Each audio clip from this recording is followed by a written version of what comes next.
না মানে কে বলে রিয়াল মাদ্রিদ বার্সেলোনারা দেখতে পারে না? কে বলে রিয়াল মাদ্রিদ বার্সেলোনা একে অপরের চিরশত্রু? এটা আমাদের দেখান। বার্সেলোনা ফ্যানরা এই কয়দিন প্রচুর হাইতাশ করতেছে, তারা প্রচুর স্যাড, কারণ তারা আবারও মোস্ট প্রবাবলি চ্যাম্পিয়ন্স লিগ থেকে বাদ পড়বে অ্যাটলেটিকো মাদ্রিদের কাছে সেকেন্ড লেগেও হেরে।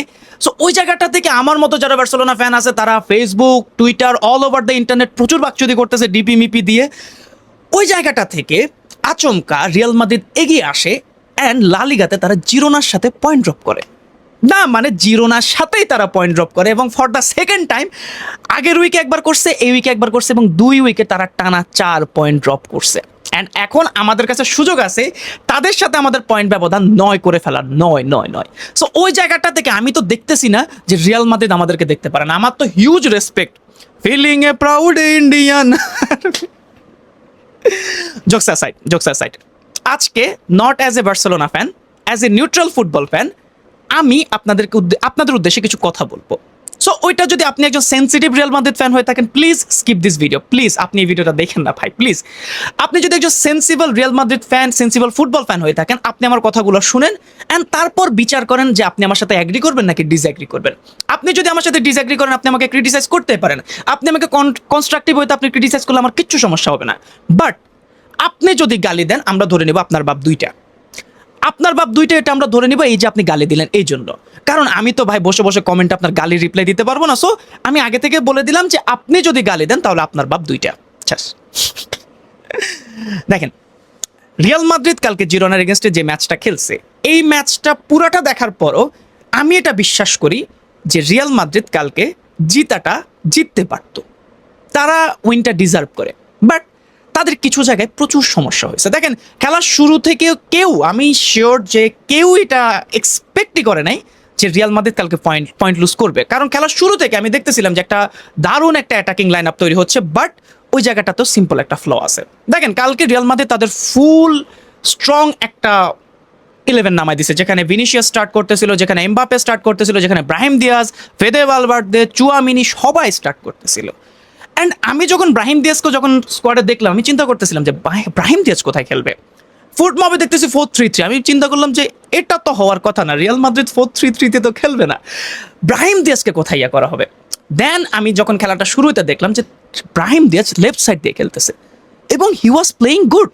ফার্স্ট হাফে কালকে যতজন প্লেয়ার খেলছে, আমার কাছে সবচেয়ে আউটস্ট্যান্ডিং লাগছে ব্রাহিম দিয়াজকে। ফ্রান গার্সিয়া ভালো খেলছে। সো রিয়াল মাদ্রিদের অ্যাটাকগুলোই হচ্ছিল লেফট সাইড দিয়ে, অ্যান্ড রাইট সাইড দিয়ে মোটামুটি কারবাহাল, ফেদে ভালভার্দে দুই একটা শট করতেছিল, but most of the attacks left side দিয়ে হচ্ছিল। এখন এই জায়গাটাতে আমি যখন কালকে খেলাটা দেখতেছিলাম এবং আমি যখন দেখলাম যে এমবাপে বারবার মিসগুলো করতেছিল, অনেকগুলো চান্স ক্রিয়েট হচ্ছে, ভিনিসিয়াস বল প্রোভাইড করতেছে সেখানেও মিস হচ্ছে, এমবাপে নিজে চান্স ক্রিয়েট করতেছে সেখানে মিস হচ্ছে, তখন আমার থিওরি অন্ডের একটা ট্যাকটিক্যাল অ্যানালাইসিস এমবাপেকে নিয়ে ওইটা মনে পড়ে গেল, যেটা আমি আপনাদেরকে এখন বলতেছি। দেখেন, থিওরি অন্ডে খুব সুন্দরভাবে একটা কথা বলছে যে এমবাপে কিন্তু ট্রেডিশনাল স্ট্রাইকারদের মতো না, সে ফক্স ইন দ্য বক্স টাইপের না, যে সে বক্সের আশেপাশে থাকবে, বল আসবে, ট্যাপ ইন করবে, এরকম টাইপের সে মানে গোলস করার না। সে হচ্ছে ধরেন অনেক ট্যালেন্টেড একটা প্লেয়ার, তো সে ড্রিবল করতে জানে, সে রান মেক করতে জানে, সে সব কিছু জানে। সো ওই জন্য সে অনেক বেশি ডিপ ডাউন চলে আসে, সে অনেক বেশি ট্র্যাক ব্যাক করে, সে মিডফিল্ডের কাছাকাছি চলে আসে, যার কারণে সে যে বলটা লাইন নিবে ওই সময়টাতে নাম্বার 10 পজিশনে যে থাকে, যেটা মোস্ট প্রবাবলি জুড বেলিংহামে থাকে, ওকে বেশি সাফার করতে হয়। কেন? দেখেন, এমবাপে যখন নিচে চলে আসে তখন স্ট্রাইকিং পজিশনের যে দায়িত্বটা ওটা জুড বেলিংহামের উপর বেশি পড়ে, কিন্তু জুড বেলিংহামের তো কাজ হচ্ছে একটু নিচে আসা, দেন সেখান থেকে বিল্ড আপ করে সে স্ট্রাইকারকে বল প্রোভাইড করবে। তবে রিয়াল মাদ্রিদের যে এখন খেলাটা চলতেছে ওই জায়গাটাতে ওই এমবাপে জায়গা মতো থাকতে পারে না, যার কারণে অনেকগুলো চান্স তাদের মিস হয়। আর এমবাপে ইনজুরি থেকে আসার পর কেন জানি তার মধ্যে ওই স্পার্কটা দেখা যাচ্ছে না। আর এটা আমি জানি না, এটা আনপপুলার ওপিনিয়ন হতে পারে, বাট ভিনিসিয়াস এমবাপে যখন একসাথে মাঠে থাকে তাদের মধ্যে ওই সিনার্জিটা থাকে না। আমি জানি এটার পর আপনি আমাকে হেড দিতে পারেন, অ্যান্ড মোস্ট প্রবলি এখন হয়তো আপনি এগ্রি করবেন, বাট যখন রিয়াল মাদ্রিদ কোনো ম্যাচ জিতে যাবে এবং যখন ভিনিসিয়াস বা এমবাপে গোল করবে তখন আপনি আমাকে হেড দিবেন। বাট এখন পর্যন্ত এই ম্যাচ অনুযায়ী আমি যেটা দেখতেছি যে ভিনিসিয়াস এবং এমবাপে যখন একসাথে খেলতেছে তখন তাদের মধ্যে ওই সিনার্জিটা আমি দেখতে পারতেছি না। কালকে আমি অনেকজনকে দেখলাম যে বলতেছিল যে ফেদে ভালভার্দে ছাড়া আর কেউ ব্যাজের জন্য খেলতেছে না। দেখেন, Fede Valverde is kind of player যে proper Real Madrid type player, যে টাকার জন্য আমার কাছে মনে হয় না যে খেলতেছে, সে খেলতেছে ব্যাচের জন্য।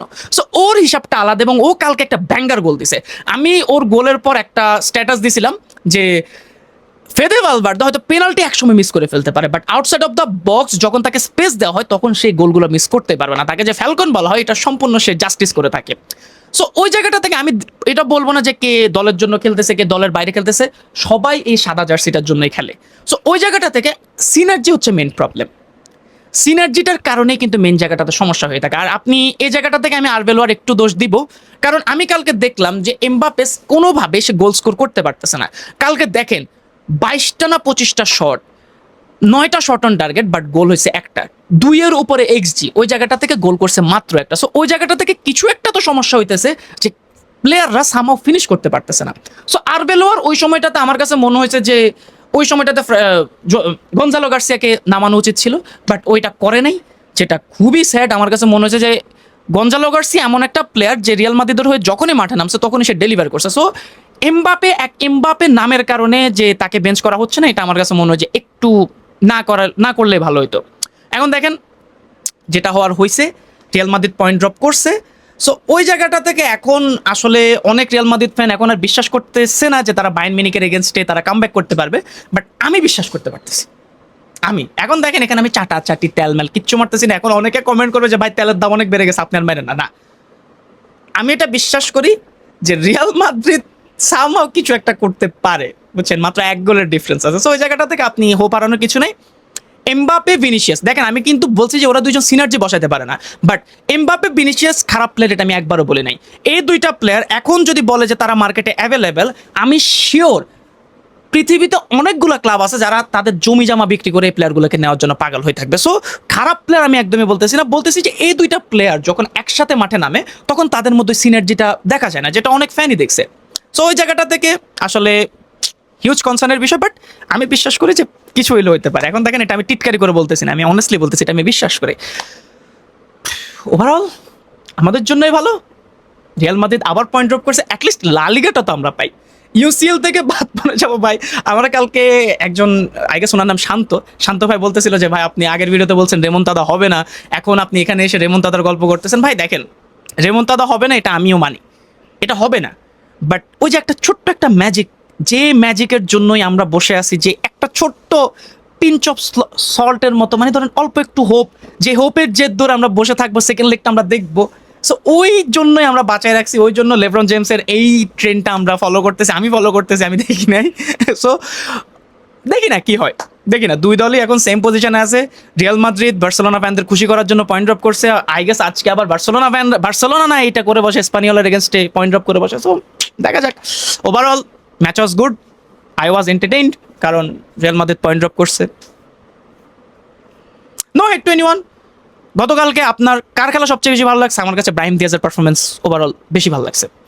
ব্রাহিম দিয়াজকে অনেকদিন পর একটা ছন্দের মধ্যে দেখা গেছে যে সে প্রপারলি খেলতেছে, এবং লেফট সাইডে সে এত ভালো খেলবে আমি ভাবি নাই, বিশ্বাস করি না বলতে না, আমি ভাবি নাই যে সে লেফট সাইডে এত ভালো করে খেলতে পারবে। সো ওই জায়গাটা থেকে আমার কাছে যথেষ্ট ভালো লাগছে। আপনার কাকে ভালো লাগছে সেটা কমেন্ট করে জানাতে পারেন, এবং পরবর্তী ভিডিও পর্যন্ত সবাই ভালো থাকবেন, সুস্থ থাকবেন। সবাইকে আসসালামু আলাইকুম।